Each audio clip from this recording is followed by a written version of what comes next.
a roadblock. Oh? We cannot go south.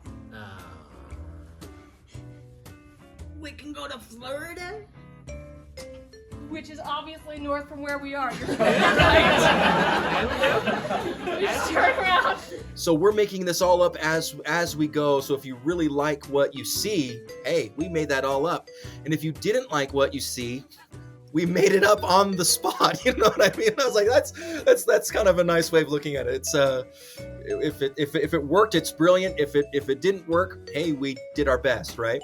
Hey, guys, they're selling nacho sauce over there, and I just had a craving. By the gallon? Absolutely. And ever since that day, Georgina was happy and they made it to Florida. I don't think that I'm necessarily, and I did it for 5 years. This is a testament to you, Richard, because you have a natural, like, God-given gift with improv in a way that I don't. I had to work, like, really hard, and I still feel, even as I look back on my time in Comic Frenzy, I'm like, I wasn't that great. I had fun and I learned the principles, and if you learn the principles and you care about it and you work hard and you're nice, then that gets you to a point. So I got to that point, and it was a very helpful point. But like those principles of feeling like, I suck and I don't know what I'm doing, and this is really scary to step out. You know, they call my name and up I go to play director, and I'm like, oh, director's one of the hardest games for me. And then just being like, whatever, feel the fear, do it anyway. And then watching the growth that happens because of that, like, that's a good life thing, you know? But that's okay, because when we become the condiment kings, we'll get all the free relish and Mother will actually love us. Not likely. Each semester, new people auditioned, which changed the group dynamic every semester, which is good because then you learn how to work with a certain group. But there were times, and I can say this now because I'm not in Comic Frenzy, I think, but there were times we had people in our group that it was difficult. Like they were like not doing what they could to, like, mostly everyone was doing what they could to be a part of the group mind, to support each other, but there was always, not always, but often there was like one person or one or two people who were like, I'm here for the jokes.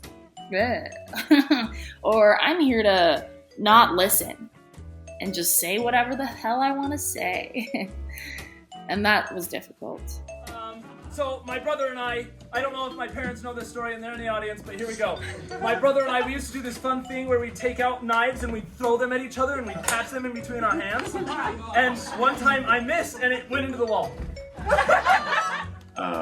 There were other opportunities where we played off each other's personalities or features. So I was the third tower, and in retrospect, this could be construed as an unfortunate thing in light of 9/11, but at the time it was a Lord of the Rings thing.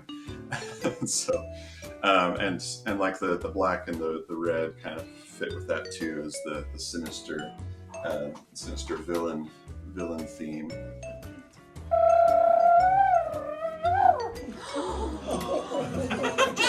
I just can't notice things very easily about people. But today, the wind just caught that shirt, and it's a very poof-uppable shirt.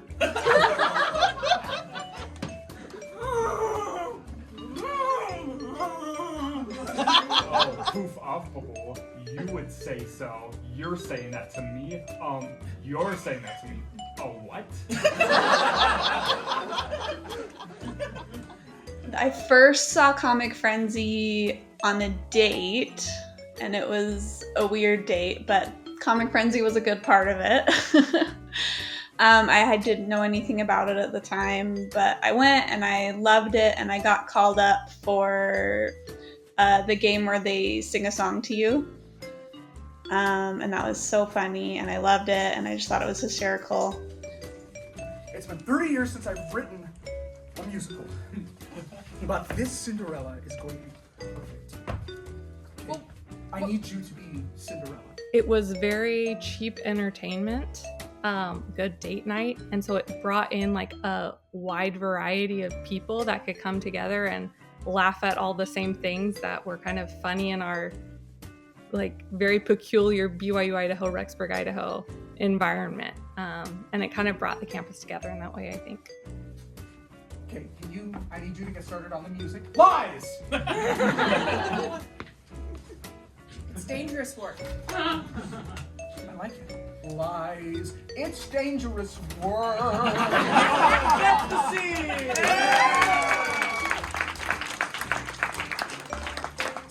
Because it was scary, I auditioned, and I got on the team. So it was thanks to Richard Myers encouraging doing scary things that I actually auditioned for the troupe. Because before that conversation, I highly doubt I would have felt qualified to audition, but you got to do scary things sometimes, and benefits can happen. Hotel. Room. Sweep. Floor. Duh. Yes. Yeah, I think my cousin was as well. J.D. Taylor. I have a very sensitive complex about my size. I know. I can't handle working in this place anymore. My fingers. Yeah. All right. Yeah, I'm really intimidated. I'll get you whatever size pants you need, sir. All right. Just put down the fingers. I mean, he's my cousin. I remember seeing him perform at Comic Frenzy when I was a freshman.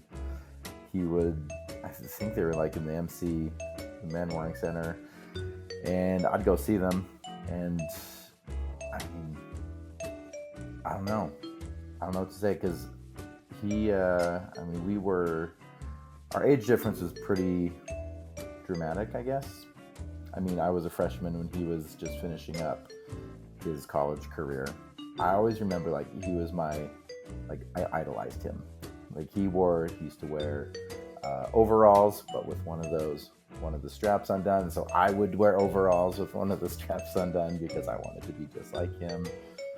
And then he did Comic Frenzy, and then I did Comic Frenzy. But, you know, that wasn't important. It wasn't about him that time.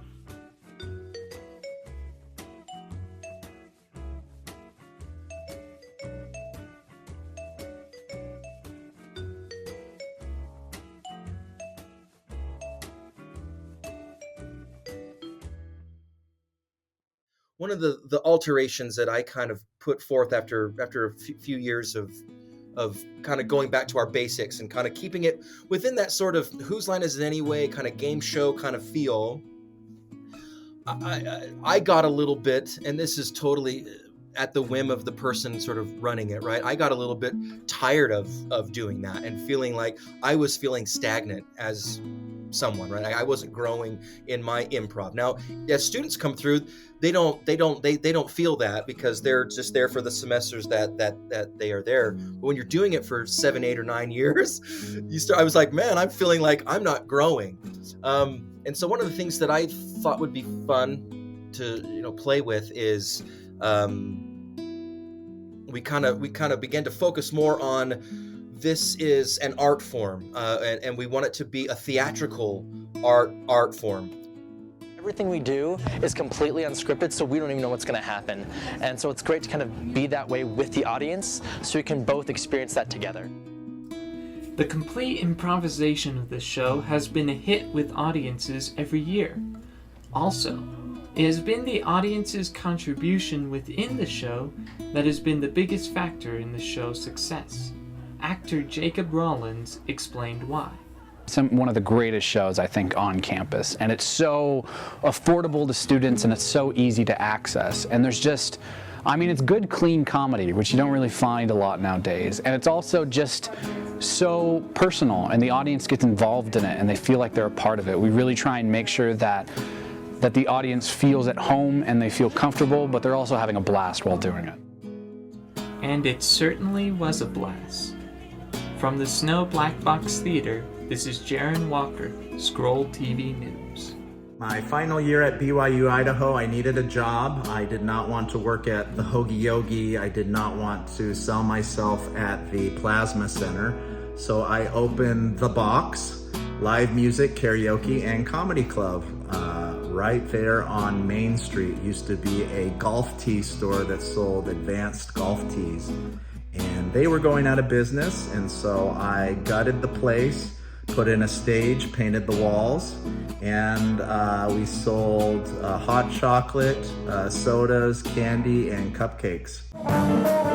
The Box is a brand new business in downtown Rexburg thanks to Nathan Lowe, a local resident who is fulfilling his dream. Just a few weeks ago, he started a music club designed to entertain families and college students. I love it. I love it. I've had businesses before, but this is something I really love doing. I love music. I love comedy, and karaoke is one of my favorite things to do in life. Not only is Nathan the owner, he's also the only employee. But the Box is not the only new business in town. There has been an average of 8 ribbon cuttings each month in Rexburg. When you deal with entrepreneurs, you get a real variety of businesses. That's what made the country great, so we're glad to have any of them come in. I'd recommend it. It's just like a good atmosphere, it's fun. Not a lot to do here, so it's just something different to do. Success is the dream of every American business, including the Box. However, in a down economy, that dream is harder to achieve. That is not stopping Nathan. In a poor economy, it's difficult. People are always very cautious with their money. But despite the economic challenges, Nathan is glad to be doing what he loves. Sometimes you'll see me, if you drive past at 2 o'clock in the morning, I'll be in here doing karaoke. So. In downtown Rexburg, I'm Brian Johnson, iNews. And that's how I paid the bills my last year at BYU-Idaho. I lived in the basement, so I showered at the gym, and it was just a sweet little gig. I could not be a member of Comic Frenzy. I went and met with Trevor, who was running it, and he said, I'd love to have you as part of the team and love to have you come in and maybe be an instructor, but with the changes, Comic Frenzy being a class now, you have to register, and so that didn't pan out, but I love Trevor. I met Trevor in A Winter's Tale, also another Omar Hansen production, and Trevor and I played music together. Trevor is a very talented musician. He sings and plays guitar as well, so I performed with Trevor on several occasions in Omar's storytelling productions. And I also met with Brant and the Humors.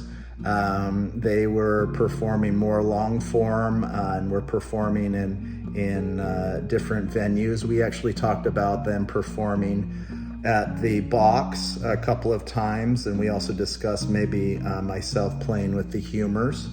That never panned out. But it was at that time that I met the Academy of Comedy, and they were open to having people come and practice with them at the Kirkham, and that is when I met Richard, and the Academy of Comedy actually came and performed several times at the Box in a comedy sports style, a short form comedy style, and I got to ref a lot of those shows. I got to be in a lot of those shows as a player, and then I also was the piano player for all of their musical comedy bits. So. You're always moody. You're always naggy. I know it hurts my heart.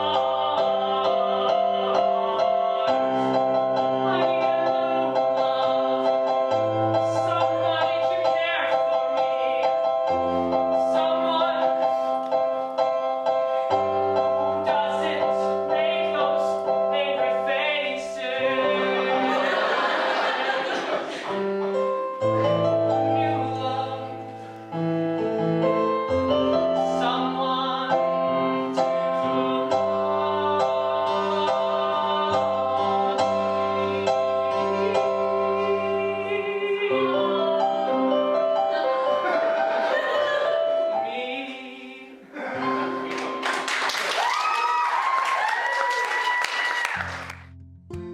Just a fun time. I met so many fun fun people, smart, intelligent, witty, just great people. I love the Academy of Comedy. I loved my time in Comic Frenzy, but my time in Academy of Comedy was really fun. I loved having them do shows at the box, and I actually miss those times quite a bit. Yeah, I like to see the evolution of it. I mean, I was in Tartuffe with Brent Wadsworth, who was one of the founders of that, and I remember I'd asked him about that at one point, because this is before I did Comic Frenzy, but I'd heard about it, and I asked him, like, what's this all about? What's the South like? And he'd kind of told us about, like, in the starting days where they didn't have support really from the college as much. They really didn't. They had to do everything themselves. Advertising, getting the word out, was all on them. And so I really made me appreciate, having someone like Trevor Hill, who was in the group, that understood the frustrations they went through, and he knew how to kind of balance those things. So we didn't really have a problem with advertising, but at first I was, when I was, my last year, I believe, is when they started switching to some long form and transitioning a little bit, and it was a bit rough. We were still figuring it out. We didn't really do it for the audience necessarily. It was more kind of, we were kind of testing the waters and practice and rehearsals, but seeing the shows now, I think, like I said, the hybrid works really well. I'm glad they have a good balance. You still get to some traditional, short form classic games, but you also get to see them in action, take these longer stories that are developing. It's harder to do. And I'm impressed with that. I kind of wish we did more of that, to be honest. Will be a day that we will always remember. And Last Saturday night, students had the opportunity to attend a show that was performed by the improv group called Comic Frenzy. Comic Frenzy is a limited seated class that students must audition for at the start of each semester. The Comic Frenzy performance included unplanned skits, You're like from a nook, from a hook. audience participation, All these people are going to be waiters in the background, and Richard is our person that is going to make a complaint about his soup. and even songs. the options to have fun go from ropes to the walls to the slide. The Comic Frenzy cast includes veterans and newbies that both seem to have a positive attitude of the group. And so this is my first time ever doing it, and it's great. So whether you're looking to develop improv skills or just searching for some weekend entertainment, Comic Frenzy is for you. Reporting from the Snow Building, Tucker Debovec, iNews.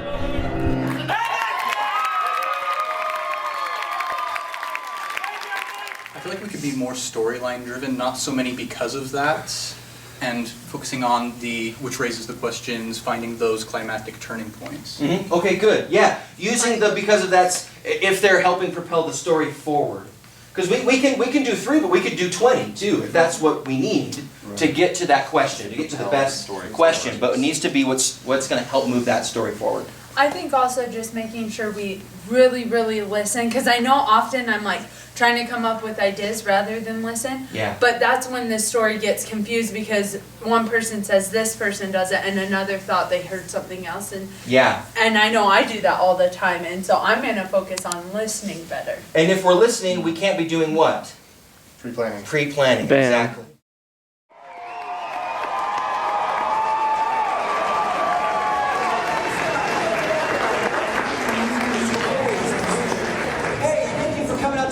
Tonight.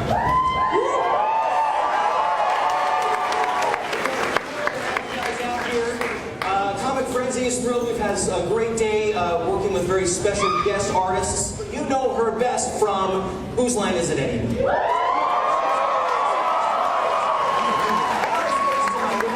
Laura Hall and her wonderful husband Rick Hall, who you will recognize the minute he walks on stage. He's been in so many TV shows, and he's been working with Second City. He is a very popular, what am I trying to say? He's popular. He's popular to us. But he's a very talented man. Laura Hall and Rick Hall.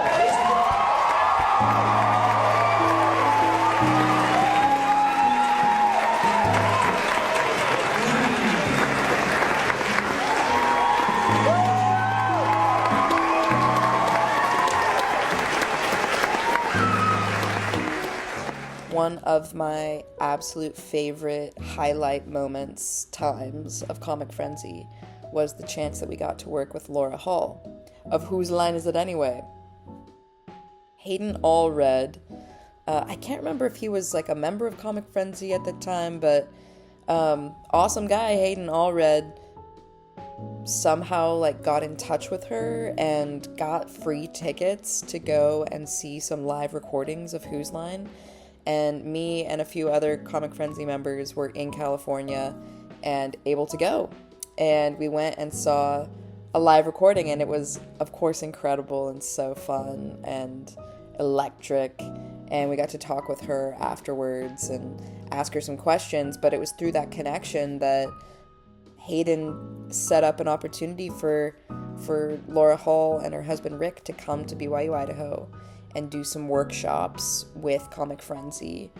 It was like a couple days, or I can't remember if it was like all in one day and then we performed in the evening. I think it was a couple days, but we had the opportunity to learn from them and then to do a show with them. So this is the car accident 80s pop song. Should be fun.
They took what we already knew and they just like upped it to the next level and made you trust yourself more. I think what they really did was help you to listen to the music more and allow the music to be in complicité with you, the performer, so that you could actually kind of together with Laura, because she was so good. She could kind of feel where you're going and kind of take you there before you even know that you're going there.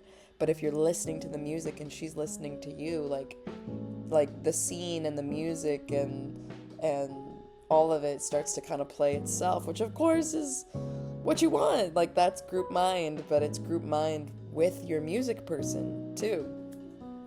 It was kind of fun to hear what they thought was important. They thought that the important things were relationships and story versus rhyme scheme or funny or whatever. And so with that focus, it was kind of fun to do certain things and not worry about rhyming, because I am not good at rhyming. I'm just not. I'm not good at it.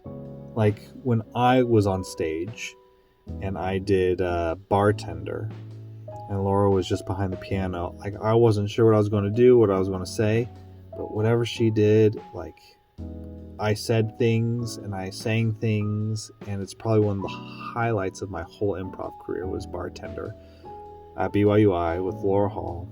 And it just worked so well, and I don't feel like I can take credit for it, because what she did behind the piano just made my job easy. Oh, hi. Your door handle's a little squeaky. I'll fix that.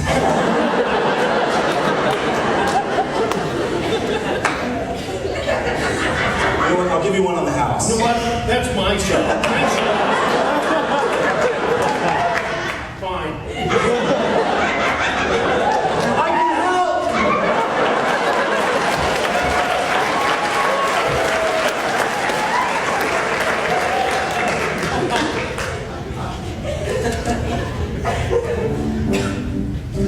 Here, you come over here. I'll make you a drink. Okay. Take a white Russian.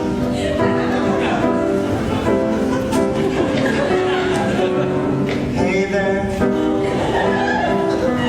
I know that you have a problem.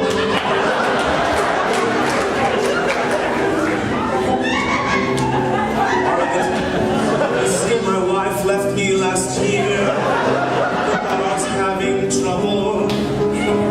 I can't afford to keep the liquor on the shelf, so I keep giving people strawberry daiquiris. They don't actually have liquor in them. It's just rotten strawberries and it's mixed with milk and people can't tell the difference.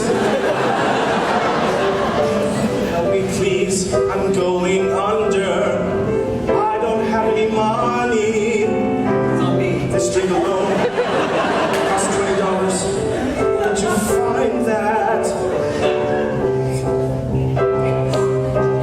It's strong. Please help me.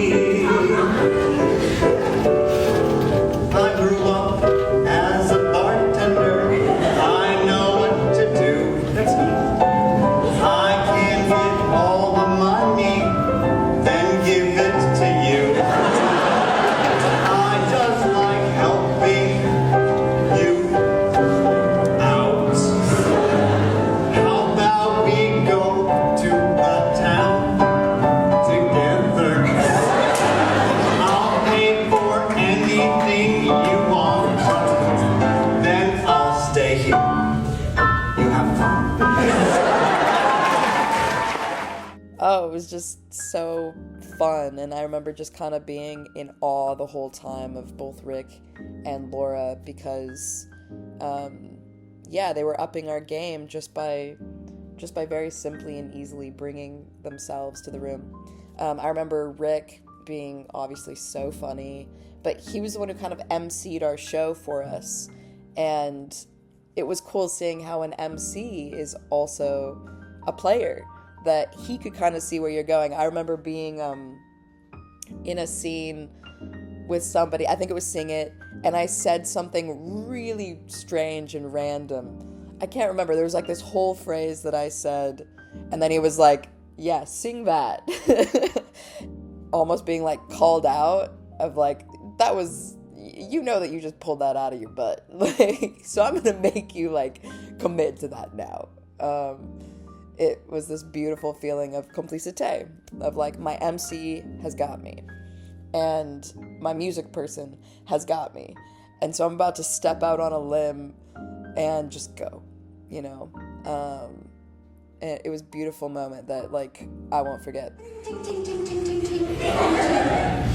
Hello, I hear you're the best dentist hygienics in town, and I need a really bad root canal done up.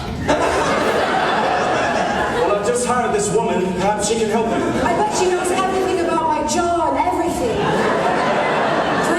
Freeze! I'll bet she knows everything about my jaw and everything.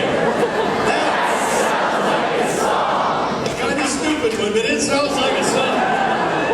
Good luck.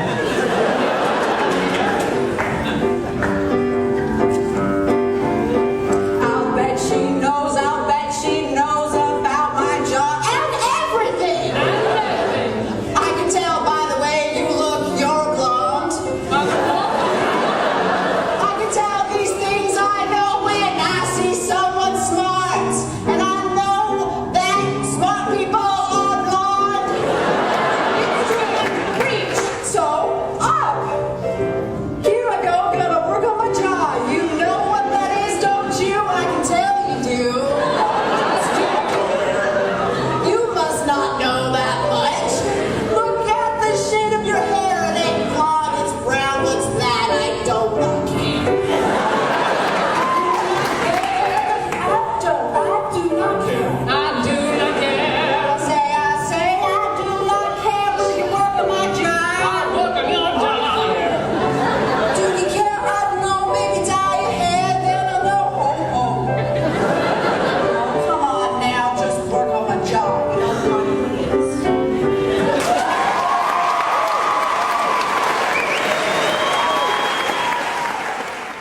actually been able to work with them again down here in Arizona.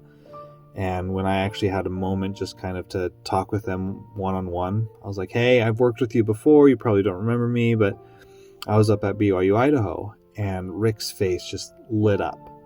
It was kind of cool. Like, it lit up, and he was like, oh, man, those guys knew how to focus on relationships, because they didn't have to worry about crude, easy jokes or easy punchline or whatever, but because they were so clean, that's what they focused on. They focused on story, and they focused on relationships.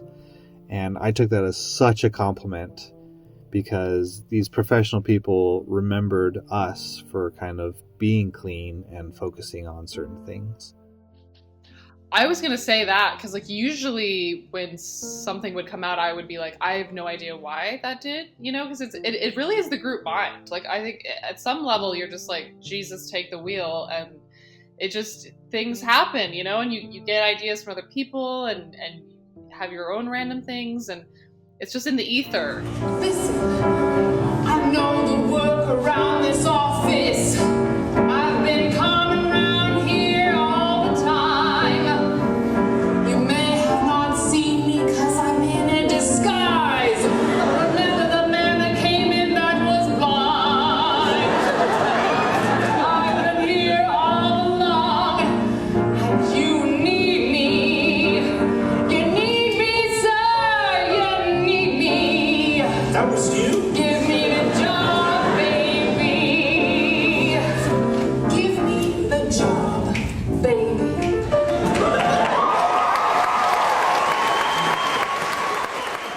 That's the beauty of it, though, you know? That's the beauty, is like, look, like, guys, if it makes you uncomfortable, like, this is the human consciousness. Like, and look at it. Like, this is what happens when we get up. No rehearsal, no, I mean, obviously we, we practice, but like, no, we haven't rehearsed lines. We haven't memorized a script, and we just like let come out what's going to come out. And that's the horror, the excitement, the humor, the everything about it, you know? That's why it's so magical. What we learned today in the first workshop was what good actors this school has. Good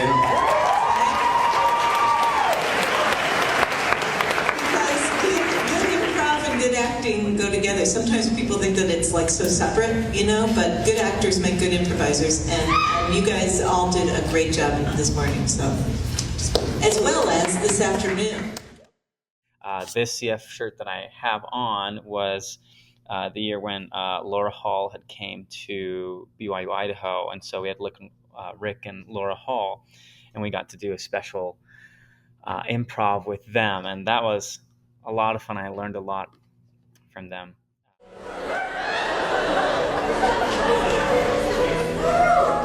My giant stuffed Patrick, he wants to eat me. Patrick won't go away, following me everywhere. Why won't you go away? Why give me the day? Patrick,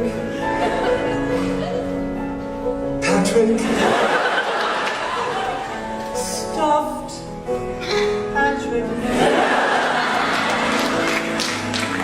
Why give me your name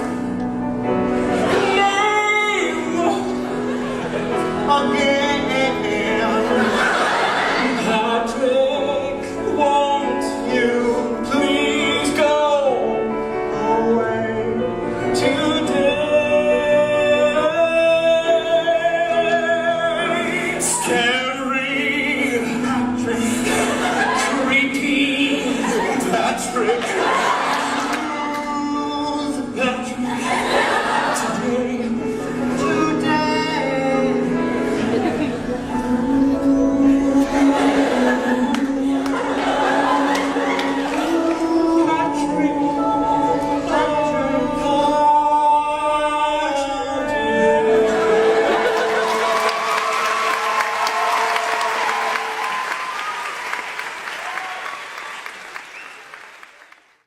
keep coming back to it. The skills that I gained, the experiences of being on Comic Frenzy are things that I still utilize, and I plan on in the future utilizing and teaching this to others, aspiring actors or improvers or whatnot. And so, yeah, it's pretty awesome.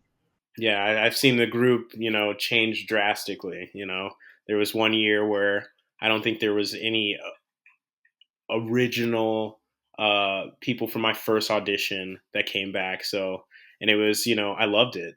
Just meeting new people and finding new games to play. It was just, it felt like right at home.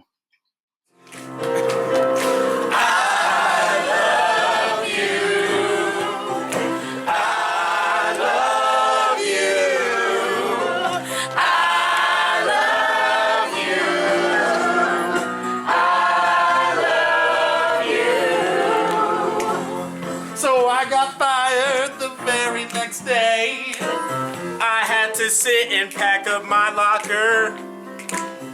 Now I'm working as a janitor on set. They even took my sweater. I love you. I love you. I love you.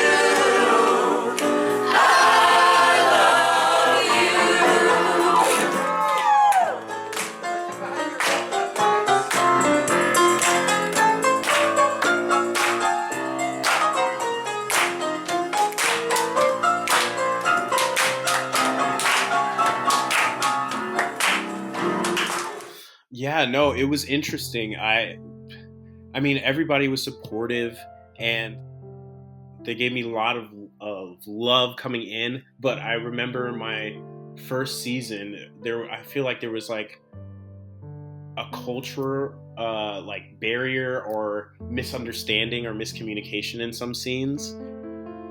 Like I'd bring something up and people be like, I have no idea what you're talking about, or I have no idea, but I'm going to go with it. I'm going to accept it. And honestly, we found like really fun scenes that way, doing that, just accepting that we have differences and just trying to like talk through it. Cause I remember there was like a scene where we like almost broke character just to like explain what I was talking about. Like we're just like, so are you saying this? Like, do you mean? So we found a game within it, but I'm glad that I could pave the way in some sense for people coming out and joining the theater, because I actually had no idea. I was the first one when my first season. I think it was like my second or third season where someone was like, this is the first time we had diversity in the group. And I took a step back like, wow, I didn't know I was like, the first pioneer for it. The one who had been terrorizing the land. The shaman and the dog, without realizing, saved the world by their bravery. The shaman and the dog knew that they helped so many people, but they wanted to be alone, but they knew that the only way to make this right was to punish this old crooked man. They called out, Kris Kringle, your punishment is to now forever give out gifts. And that's how Christmas was formed. Yeah, our school, was pretty white, was pretty,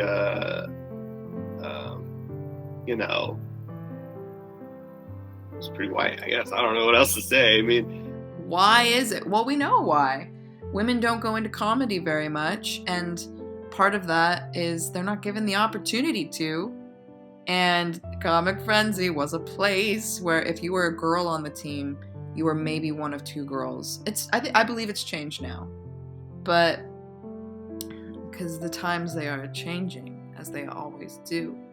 But at the time, it was just me and Cindy. I don't remember Cindy's last name, but she and I were the only girls on the team, and then it was all these boys, all these men. And it's a very particular energy that I don't talk with very many people about very much, because you keep it quiet and you just endure, and you just go, okay, like I'm a girl on this team, and the guys kind of have their thing going on a little bit in certain ways, and how do I come and be a part of that? It's an interesting dynamic. It's very interesting. So I don't know. I never really experienced the male heavy part, because maybe my first semester, maybe there was more guys, but I feel like I was kind of in like a transition period where, like, I think when I got on the team, I think like within a semester, a bunch of dudes graduated, guys that had like been on the team forever, type of deal. And so, yeah. I feel like there was so much good, and it can all be condensed into the 2 words, Trevor Hill. Like, when he helped me to understand that 2 of the most important things in Comic Frenzy are making the other players look good, not yourself. Just keep on working on things, keep on having goals, and storytelling. Like, his big thing was relationships. Don't try to say what's coming next. He introduced the role of swiper. Yeah, and once swiper came in, that was like, he's like, okay, now the pressure's off of you. Let the swiper be in charge of the arc of the story. You just work on relationship. And so once I started doing support and relationships, it like, everything was different. Trevor would put us all in pairs, and you do an honoring. I don't know if they did that in your day before, Trevor. So you'd get paired up with a member, and you'd each do something. You'd like have this really in-depth heart-to-heart talk. And then you'd do something for each other to honor them. So an example is Laura Chapman. She was honoring me, and I was pregnant at the time. I was super, super nervous about it. I was actually student teaching as well, and I was just super frazzled. And she knows my favorite play that I've been in, Over the River. Amazing play. She knew that it had a really deep seed in my heart, I guess. And she honored me by singing that song to the baby in my belly, which sounds really weird. The song that Nunzio sings, Emma, That's My Baby in Me. And she sang it to my baby, and it was a very touching moment. And from then, I felt more trust with her because of this. And that's how it all kind of came together, because you want to make them look good because they're so sweet to you, right? What we've decided lately over the last couple semesters, maybe the last couple of years now, we've done it where we do our honoring experience, but then at the end of the semester, sort of like our end of semester party, after our final show, we then our last class is where we do these honors. And so now they have a semester's worth of experiences that they can build on to help make the honor more meaningful.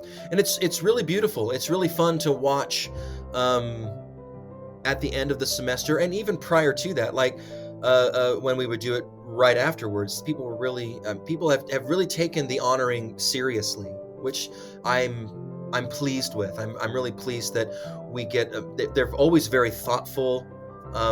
They're usually very theatrical and just a lot of fun, and they really make that person feel loved, needed, valued, and I really appreciate what that does. And 9 times out of 10, I think it really helps create an ensemble quality throughout the semester. I mean, I wish I could say I was 100% on every semester. The ensemble is brilliant and great, and there's never any drama, but that would be not true.